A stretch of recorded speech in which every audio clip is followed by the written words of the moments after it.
Number 6, use a strong active voice to communicate the accomplishments of your resume. Okay, we want to avoid passive voice. Passive voice adds needless wordiness to a statement. So avoid wordiness. And that means cutting out any extraneous language.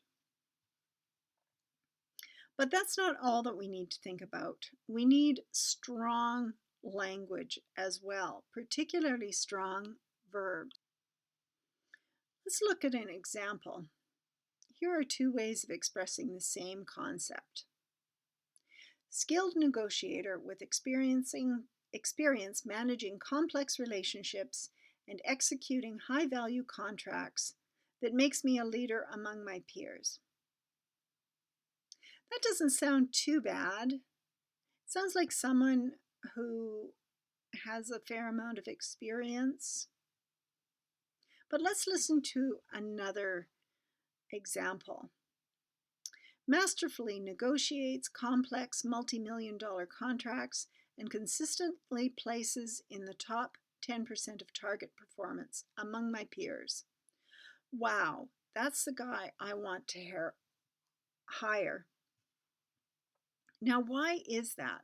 Why is the second one so much better than the first? Well,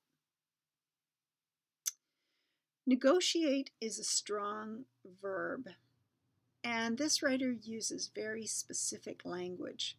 We know that the contracts aren't just any old contracts.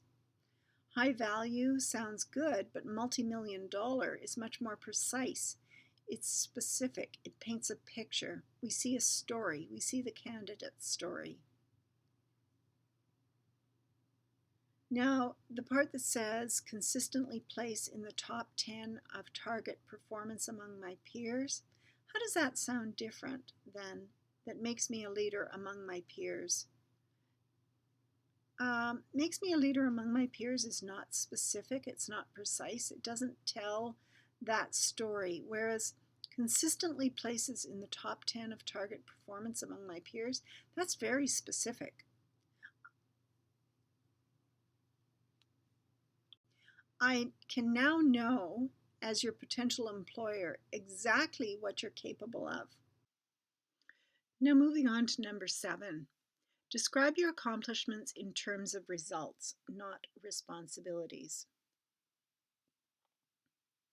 This is something that all the resources that I've researched agree on. Think about making your bullets meet the following 3 criteria. They should be relevant, relative, and results oriented. You can think of this as the 3R model.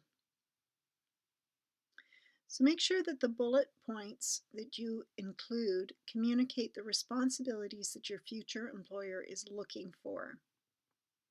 Now you need to do this in a way that gets past the ATS filter and initial screener.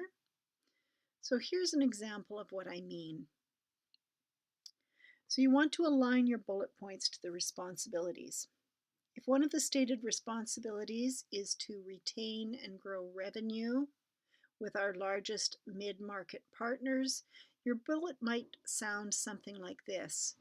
Drove 85% of client retention for a book of 37 mid-market accounts and surpassed account growth targets by 55 in 2020.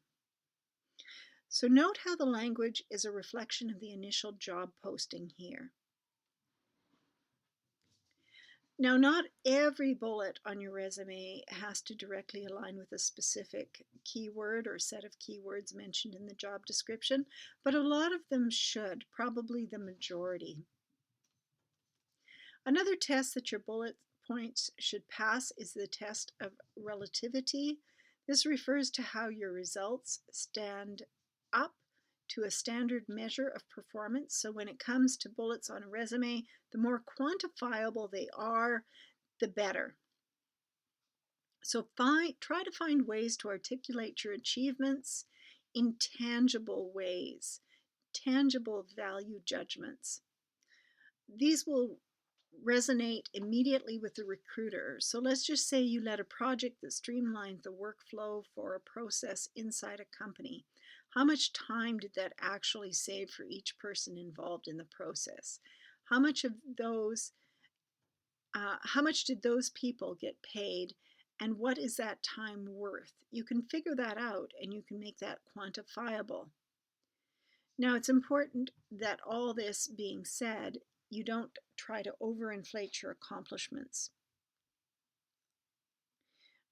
It can sound unbelievable or as though you've overinflated if you try to do that too much. So you can make your claims confident, but just be aware that you don't want to sound ridiculous too.